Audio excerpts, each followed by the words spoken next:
इस 12 साल के सफर में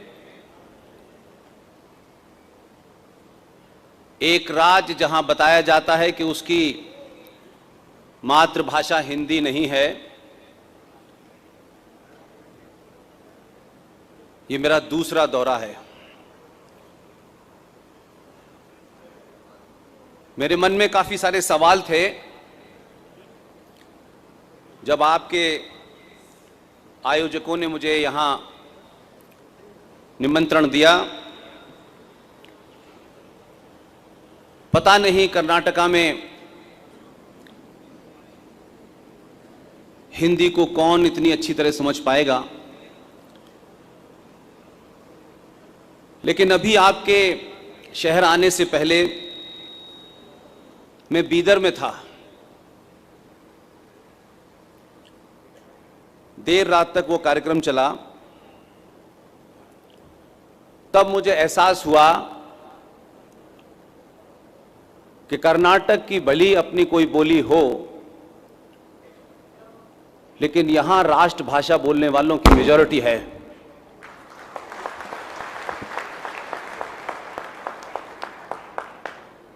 आज के कार्यक्रम के आयोजक, मुंतजमीन, ऑर्गेनाइजर, फाउंडेशन इंडिया, इस संस्था के तमाम पदाधिकारी और इस संस्था के से जुड़े हुए तमाम सारे लोग, इतनी बड़ी संख्या में आप मुझ जैसे एक साधारण आदमी को सुनने आए हैं, इसके लिए तहे दिल से आपका धन्यवाद।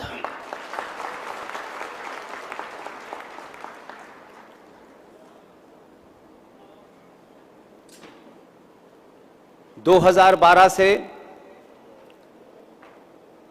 ये यात्रा शुरू हुई। इस यात्रा के मूल में दो ही बातें रखी गईं कि आखिर हमको क्या जरूरत पड़ी कि नौकरी छोड़ करके पूरे देश में उन बातों को बताना पड़ रहा है जो बातें कल की हैं, चंद दिन पहले की हैं। और क्या वजह है?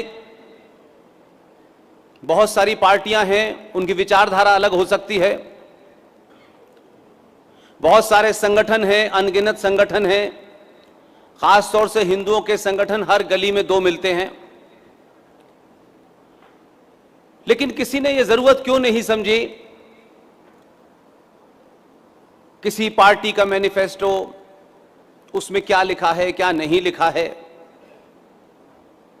इस विचारधारा से उस विचारधारा के लोगों का क्या कहना है। राजनीतिक दलों में सरकार पर टीका टिप्पणी हमारे समाज का हर वर्ग करता है। अनेक कथाकार भी हैं इस देश में, प्रवचन करने वाले लोग भी हैं। इतने लंबे सफर में ऐसा महसूस होता है कि सबने मिलकर के सनातनी हिंदुओं के खिलाफ एक गहरा षड्यंत्र किया है। इसमें से कोई ये नहीं चाहता कि आपको सही मायने पता चले, सही मुद्दे पता चले, जिससे आपका एग्जिस्टेंस, आपका वजूद खतरे में है, उसके बारे में कोई बात नहीं करता। कोई सामाजिक संगठन भी बात नहीं करता। तो मुझे बड़ा ताज्जुब होता था। नौकरी में आदमी के कुछ बाधाएं होती हैं, कुछ लिमिटेशंस होती हैं। इस बैकग्राउंड में यह सफर हमने शुरू किया। मेरा इस 10-12 साल में मैं इस नतीजे पे, निष्कर्ष पे पहुंचा हूं, सनातनी हिंदू समाज सुनी सुनाई बातों को खूब आगे बढ़ाता है।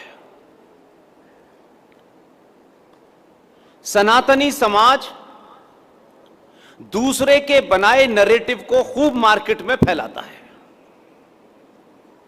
सनातनी हिंदू समाज बोलने से पहले, चिल्लाने से पहले उस शब्द के अर्थ भी नहीं जानता, लेकिन पूरी ताकत के साथ उस शब्दों का इस्तेमाल करता है। जितने और वर्ग इस देश में रह रहे हैं, हम कह सकते हैं कि हो सकता है उनके यहां पीएचडी और डॉक्टर और इंजीनियर ना हो, और हमारे यहां ऐसे लोगों की बहुत भरमार है। कहा जाता है बहुत पढ़े लिखे लोग हैं,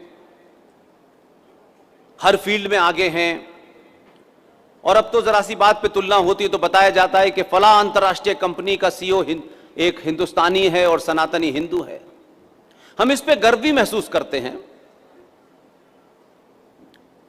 लेकिन दुनिया में जितने भी राष्ट्र हैं, उन राष्ट्रों को कभी भी बड़े बड़े सीईओज ने, इंजीनियर ने, डॉक्टर ने कभी नहीं बचाया। इसलिए राष्ट्र और देश के बारे में बड़ी भ्रांति है, बड़ा कंफ्यूजन है हमें। और राजनीतिक लोग जब अपने स्वार्थों से किसी नारे को गढ़ते हैं तो उसमें किसी पार्टी का स्वार्थ हो सकता है, राष्ट्र का स्वार्थ नहीं होता।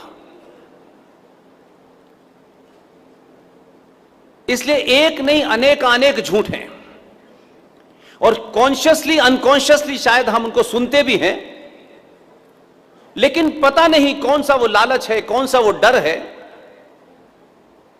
कि हम 10 सेकंड रुक करके उससे पूछते नहीं हैं कि ये जो आप चिल्ला चिल्ला के पिछले 50 साल से कह रहे हैं, इसका अर्थ क्या है।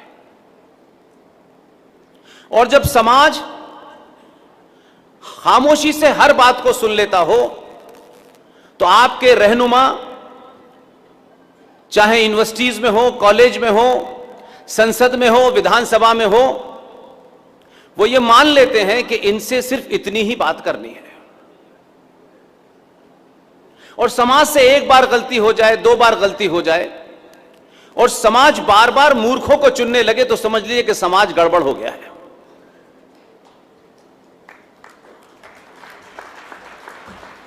इसलिए जिस मोड़ पर आज सनातनी हिंदू खड़ा हुआ है, वो दुनिया में किसी और देश की नहीं है। हमारे विद्वानों ने हमारे अंदर एक इंफीरियरिटी कॉम्प्लेक्स, एक कुंठा, एहसास से कमतरी भरी है। उनको लगता है कि जो जिस बड़े पद पे बैठा है वही ज्ञानी है, और समाज जब ज्ञान की परिभाषा पद से करने लगता है तो समझ लीजिए कि समाज समाप्त हो गया है।